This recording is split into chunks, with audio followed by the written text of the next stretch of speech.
오늘은 요한계시록 3장 1절로 13절 말씀을 통해서 또 주시는 은혜를 함께 나누도록 하겠습니다. 오늘 1절부터 5절까지, 6절까지는 이제 4대 교회 주시는 말씀이죠. 4대 교회.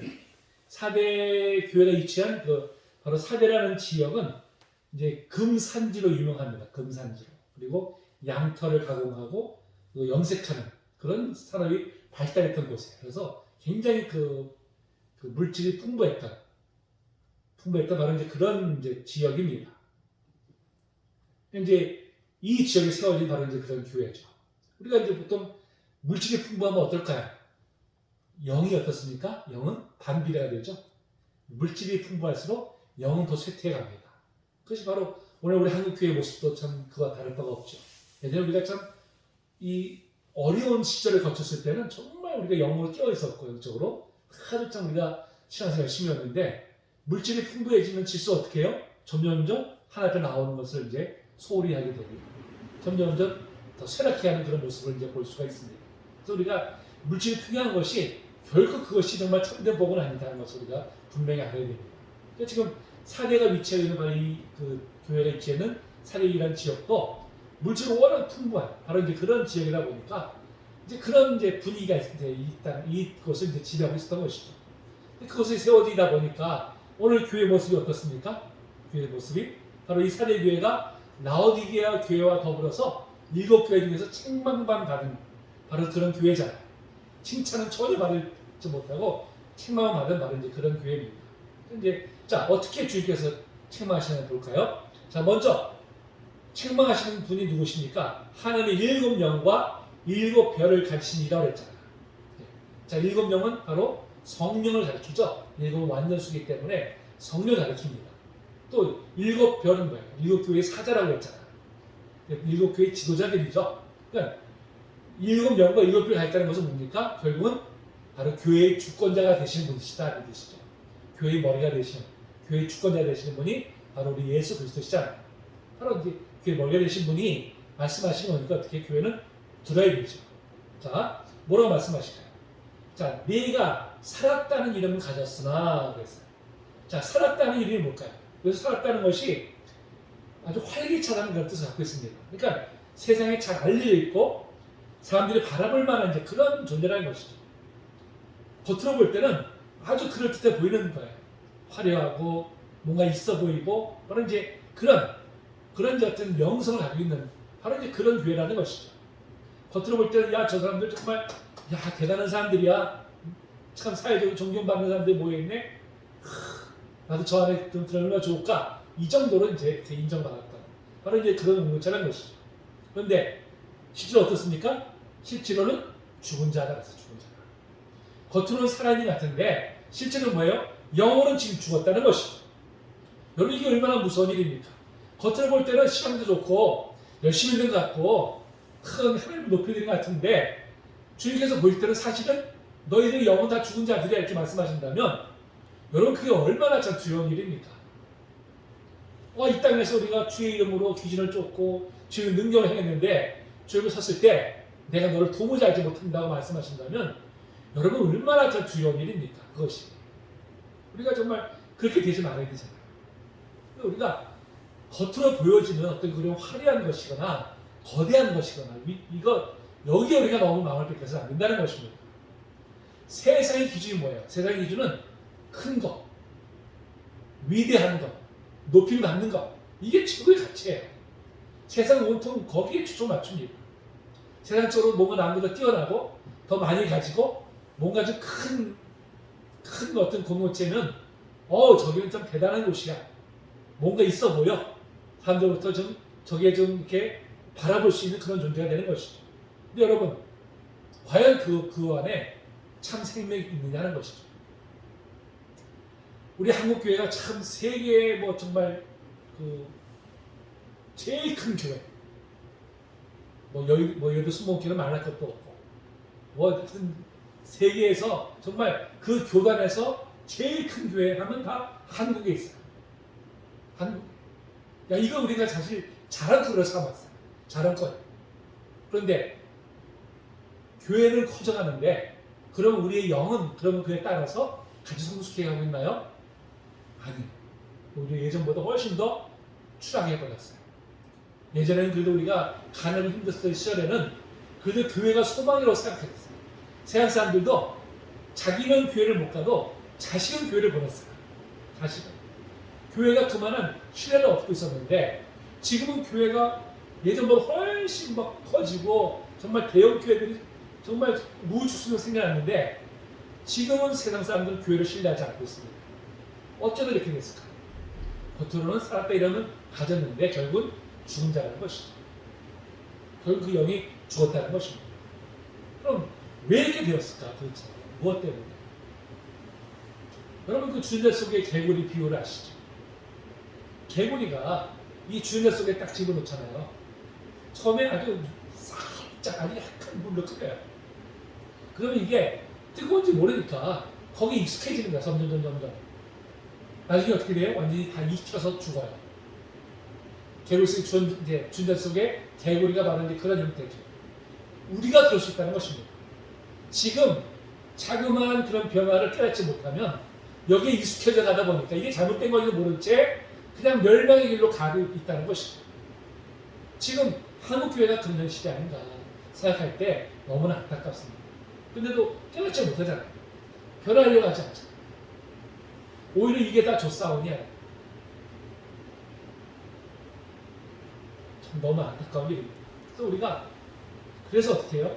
늘 우리가 깨어 있어야 돼요. 정말 우리가 말씀 앞에 기도에 깨어 있어야 되고요. 기도로 깨어 있어야 됩니다. 근데 어느 생각보다 우리가 말씀을 보더라도 어떤 내 형성된 가치관을 가지고 말씀을 봐요. 이미 형성된 가치관을 가지고 말씀을 바라보다 보면 말씀도 어떻게 해요? 말씀을 있는 그대로 받는 것이 아니라 왜곡돼서 받는 거예요. 왜곡돼서. 그러니까 맨 성경에서 원래 그 창세부터 계시록까지의 그 흐름이 있어요. 하나님 주신 흐름이. 그 흐름을 따라서 우리가 성경을 읽어야 되는데 봐야 되는데 거기서 나한테 취사 선택하는 거예요. 나한테 듣기 좋은 구절들만 취사 선택해가지고 그것만 묵상하는 거예요.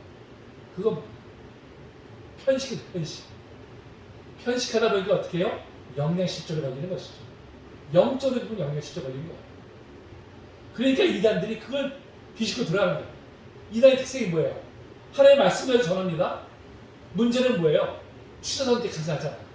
자기들한테 교리에 합당한 것만 딱딱 뽑아가지고 하나님의 말씀을 전하니까 듣는 사람들은 미혹되잖아요.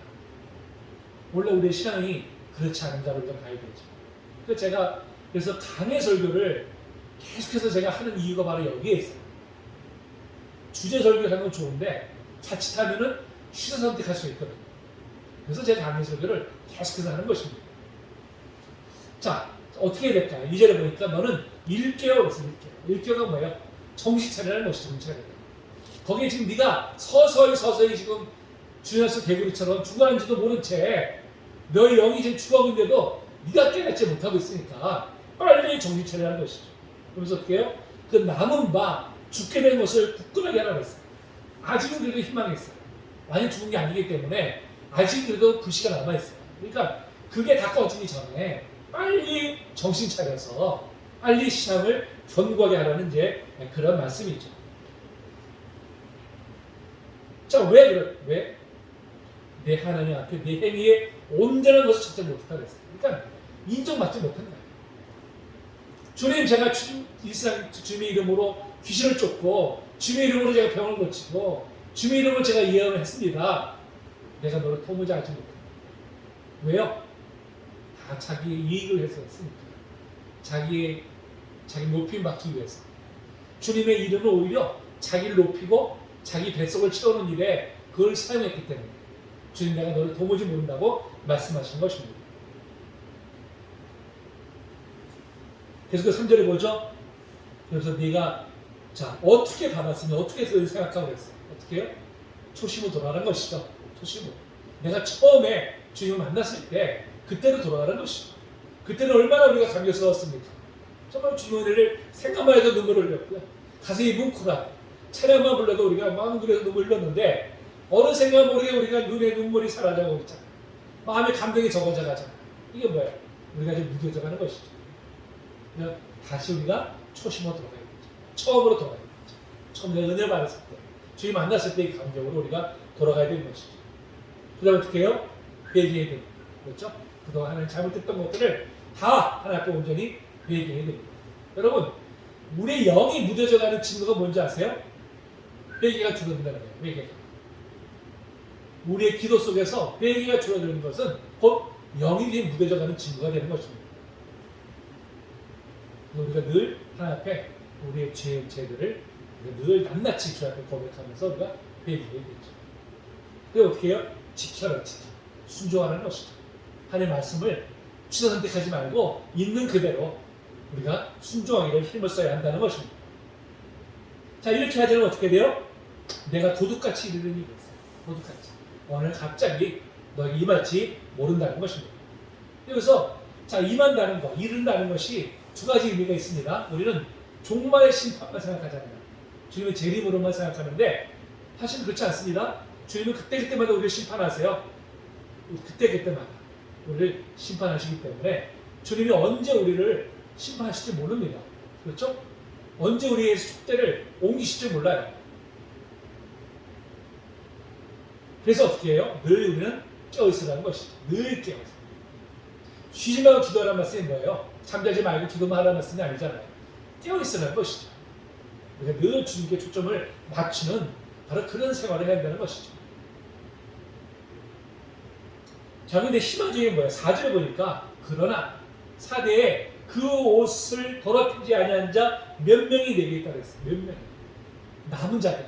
비록 정말 대다수는 다 잘못된 길로 지금 변질되어 버렸지만 그래도 그 가운데 소수의 아주 작은 남은 자들이 있어서 오직 그 사람이 어떻게 해요? 오직 주님의 뜻에 합당한 삶을 살기를 힘쓰는 사람이 있다는 것입니다. 이게 바로 뭐예요? 남은 자잖아요. 남은 자들. 하나님의 구원 역사를 보더라도 이스라엘 백성들이 다 우상 숭배하고 타락을 해도 항상 그 자리에는 누가 있었어요? 남은 자들이 있었어요. 엘리야가 주님 다 죽더니 나만 남았습니다. 뭐라고 말씀하셨어요? 바알에 무릎 꿇지 않으면 7,000명을 내게 남겼다고 말씀하시죠. 그러니까 주님의 역사는 다수를 통해서 이루는 것이 아닙니다. 소수의 남은 자들을 통해서 하나님의 역사를 이루어 가세요. 지금도 마찬가지예요. 우리는 무엇보다도 그 소수의 남은 자가 되어야 되죠. 다른 사람이 다 그렇다고 해서 나도 거기 실려가는 것이 아니라 그 경륜을 우리가 거슬러 올라갈 수 있는 힘이 있어야겠죠. 그 힘은 어디서 나옵니까? 성령의 능력이죠. 그렇죠? 성령의 능력을 어떻게 받아요? 늘 성령을 교통할 때 받는 것이죠. 우리가 깨어서 늘 말씀을 기도로 우리가 깨어있을 때 바로 이 거센 이 물살을 거슬러 올라갈 수 있는 우리가 능력을 받게 될 줄로 믿습니다. 자, 그들에게 어떤 은혜를 주십니까? 자, 흰 옷을 입고 그래서 흰 옷이 뭐예요? 순결함을 상징하잖아요. 순결함을 상징하죠. 그렇죠? 순결함. 오직 어린 양만 쫓는 바로 그런 어린 양 같은 바로 이제 그런 성도들이죠. 그래서 나와 함께 단일인이 그랬습니다. 주님이 나와 함께 하신다는 것이죠. 주님이 나와 늘 동행하신다는 것이죠. 임마누엘 되신 주님이 누구하고 동행하세요? 아무나 동행하시는 게 아니죠. 주님의 뜻에 순종하는 사람, 주님 뜻대로 살기 힘쓰고 늘 깨어서 주님과 교통하는 그런 사람들과 주님은 함께 하시니 바로 그런 은혜를 주신다고 약속을 하고 있습니다. 또 5절에 보니까 종말론적으로 이제 정말 이기는 자는 그렇죠. 이기는 자는 게 뭐예요? 끝까지 믿음을 지키는 사람들이죠. 끝까지 신실함을 지키는 사람들, 순결함을 지키는 사람들이 바로 이기는 자들입니다. 자, 이기는 자는 어떻게 합니까? 흰 옷을 입을 것이요. 우리가 주님 앞에 나중에 이제 종말론적으로 심판을 받을 때 우리에게 이제 흰 옷을 입혀주신다 그랬죠. 흰 옷이 뭐예요? 예복이잖아요. 예복. 그렇죠? 주님의 혼인잔치에 참여할 수 있는 그런 예복을 우리에게 이제 입혀주실 줄로 우리는 분명히 믿습니다. 뿐만 아니라 그 이름을 생명책에서 결코 지우지 아니하고 그랬어요. 생명책에서. 하나님의 생명책에 바로 기록된 이름을 결코 지우는 게 뭡니까? 구원의 확신이잖아요. 확증이죠. 확증. 확증. 도장을 빵 찍어서 그 누구도 그 손에서 이제는 빼앗을 자가 없게 되는 것이죠. 바로 그런 은혜를 우리가 주신다고 했습니다. 뿐만 아니라 그 이름을 내 아버지 앞과 그의 천사들 앞에서 시인한다고 했습니다. 자, 마태복음 10장 32절 33절을 보니까 누구든지 사람 앞에서 나를 시인하면 나도 하늘에 계신 내 아버지 앞에서 그를 시인할 것이요. 누구든지 사람 앞에서 나를 부인하면 나도 하늘에 계신 내 아버지 앞에서 그를 부인하리라.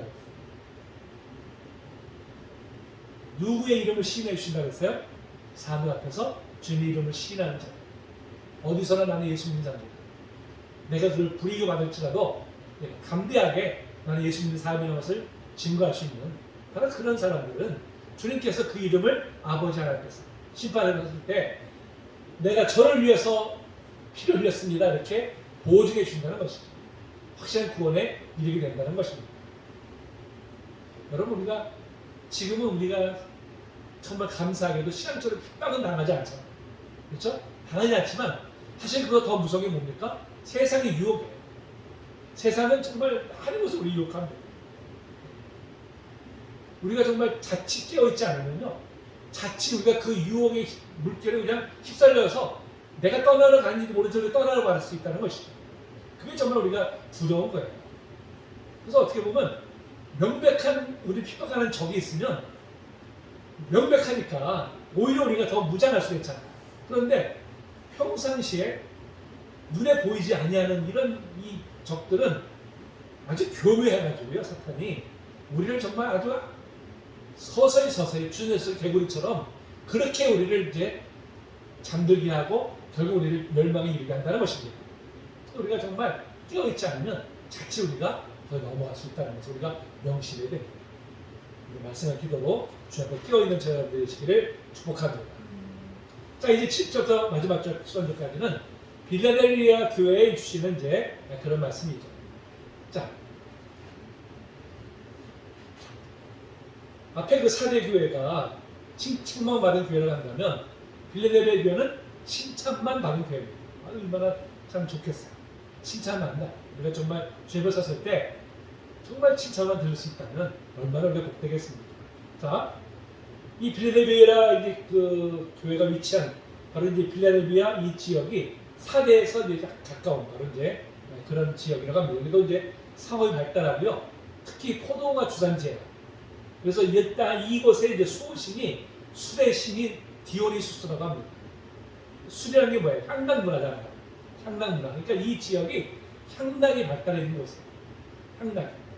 그런 향락 문화 발달을 어떻게 했습니까? 사람이 영적으로 타락해 가지 않아요. 바로 그런 지역에 세워져 있는 교회입니다. 자, 이 교회 편지하는 분이 누구십니까? 거룩하고 진실하사 다윗의 열쇠를 가지셨다 그랬어요. 이 다윗의 열쇠라는 것은 바로 메시아의 권세를 말하는 것입니다. 메시아의 권세를 바로 예수님께서 메시아의 권세를 가지신 것이다.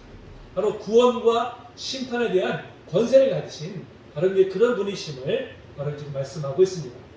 자, 그분이 8절에 보니까요.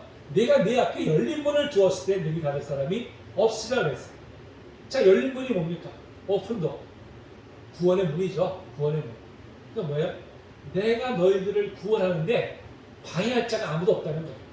그만큼 너희들은 모든 것에서 주님의 인정을 받은 바로 그런 교회라는 뜻입니다. 근데 당시 이 말씀을 왜 하냐면 당시 이제 이 지역에 있던 유대인들이 이제 그리스도인들을 미워했잖아요.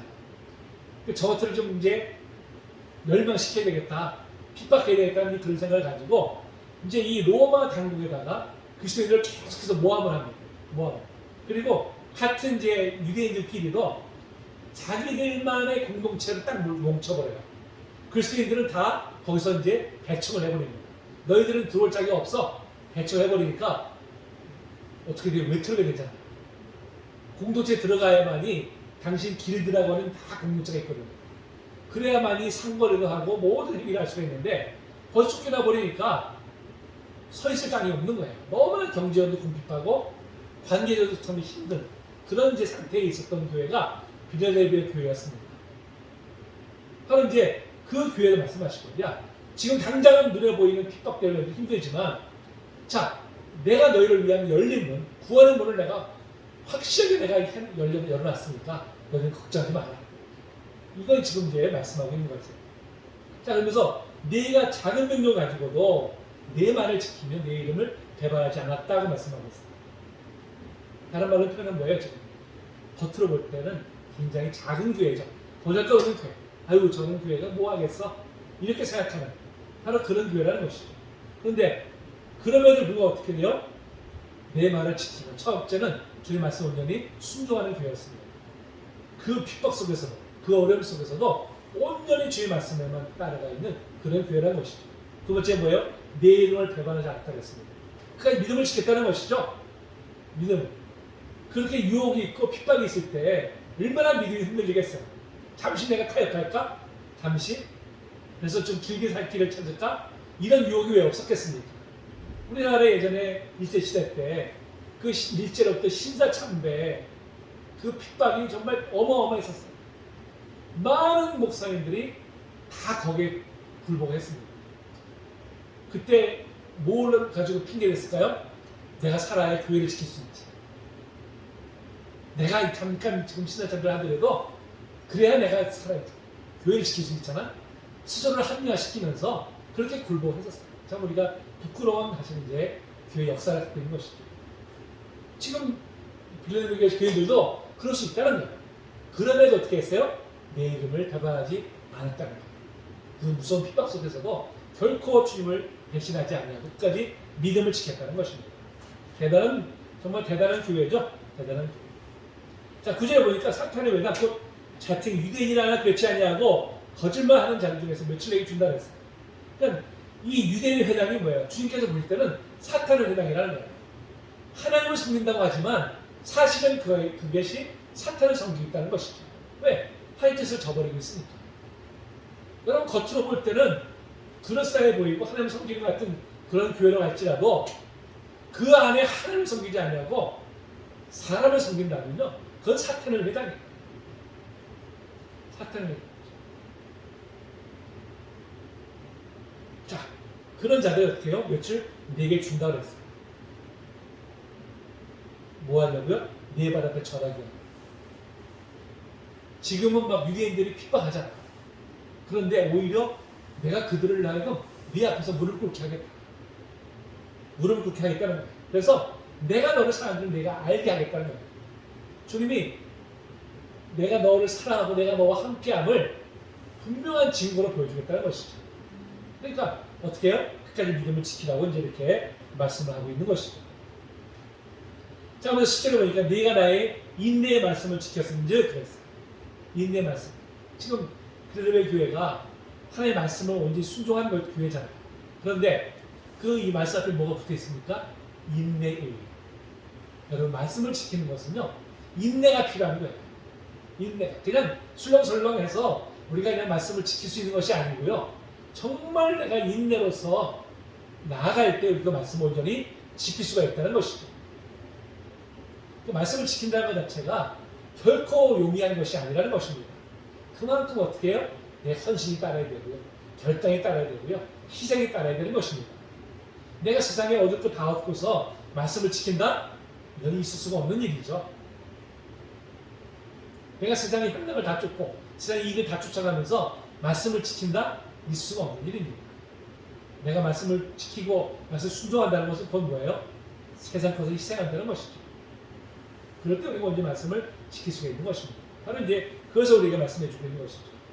자, 그렇게 했더니 내가 또한 너를 지켜 시험의 때를 면하게 한다 그랬어요. 주님께서 네가 정말 내 말을 지키기 위해서 이렇게 애를 쓰는데 내가 너를 지켜주겠다. 내가 너를 보호해주겠다. 시험의 때를 면하게 해준다 그랬잖아요. 시험을 허락하지 아니하시고요. 또 시험 당할 쯤에 피할 길 열어주신다 그랬습니다. 누구에게 열어주세요? 주님 말씀을 지키는 사람에게. 나는 지키다 그러면서 주님 내가 시험 당할 때 피할 길 열어주신다 그랬잖아요. 아니죠. 내가 말씀을 지키지 않고 내 멋대로 살면서 내가 하고 싶은 거 다 하면서 어떻게 우리가 주님의 도우심을 말하겠어요? 그렇지 않습니까? 주님 심은 대로 거듭하신 분이세요. 우리가 주님 말씀을 순종하게 힘쓸 때 주님께서 우리를 지켜주시고 우리를 보호해 주십니다. 선행이 뭐예요? 선행되는 것이 우리가 주님 말씀 순종하기를 힘을 써야 되죠. 지키기가 힘을 써야 한다는 것입니다. 그 시험의 때가 언제예요? 장차 온 세상에 임하여 이 땅에 거하는 자들을 시험할 때라 그랬어요. 마지막 심판 때죠. 마지막 심판. 얼마나 무서운 심판이 임하겠습니까? 그때 어떻게 해요? 면하게 주겠다는 거예요. 그 시험 때를 지나가게 하겠다는 것입니다. 우리 힘으로는 사실 감당할 수가 없는데 주님께서 친히 그 독수리의 날개를 펴서 우리를 그 위에 얹혀서 그것을 지나가게 하신다는 것입니다. 자, 11절에 뭐죠? 내가 속히 오리니 이랬어요. 네 가진 것을 굳게 잡아. 네 가진 것이 뭡니까? 믿음이잖아요. 신앙의 절개죠. 그것을 어떻게 해요? 굳게 잡아서 아무도 내 면류관을 빼앗지 못하게 하였습니다. 면류관이 뭐예요? 승리죠, 승리. 이기는 자죠. 끝까지 믿음을 지키는 자죠. 그것을 아무도 빼앗지 못하도록 굳게 붙들라는 것입니다. 자, 이제 그렇게 12절에 보니까 이렇게 믿음을 끝까지 지키는 사람에게는 어떤 복을 내주십니까? 하나님 성전에 기둥이 되게 한다고 했어요. 하나님 성전. 기둥과 같아요. 자, 하나님 성전이 뭐예요? 하나님 인자, 통치, 영역이잖아요. 거기에 기둥이 뭡니까? 기둥이. 성전을 떠받친 게 기둥 아닙니까? 이게 하나님 나라에 정말 이 떠받치는 그런 역할을 우리에게 이제 중책을 우리에게 이제 맡겨주신다는 것입니다. 그리고 그걸 결코 다시 나가지 않는다고 했어요. 어디서? 구원의 문에서. 다시 나가지. 그러니까 구원이 그만큼 확실하다는 것입니다. 또 내가 하나님의 이름과 하나님의 성부 하늘에서 내 하나님께서 내려오는 세례에서의 이름과 나의 새 이름을 그의 위에 기록한다고 했어요. 이름을 기록한다는 게 뭡니까? 우리가 이 농장 같은 데 가면 말이나 소를 불도장을 딱 찍잖아요. 그럼 뭐예요? 이건 그 사람 누구의 소유가 된다는 인증표시죠. 그러니까 아무도 그거를 빼앗지 못해, 가져가지 못합니다. 확실한 소유가 찍혀 있으니까. 주님이 우리에게 그 이름을 기록하신다는 것은 이제 완전히 우리가 주님의 소유가 된 인치를 하신다는 것이죠. 인치셔서 아무도 거기서 빼앗아갈 자가 없다는 것입니다. 그 구원이 확실하게 이제 우리에게 말씀해 주고 있습니다.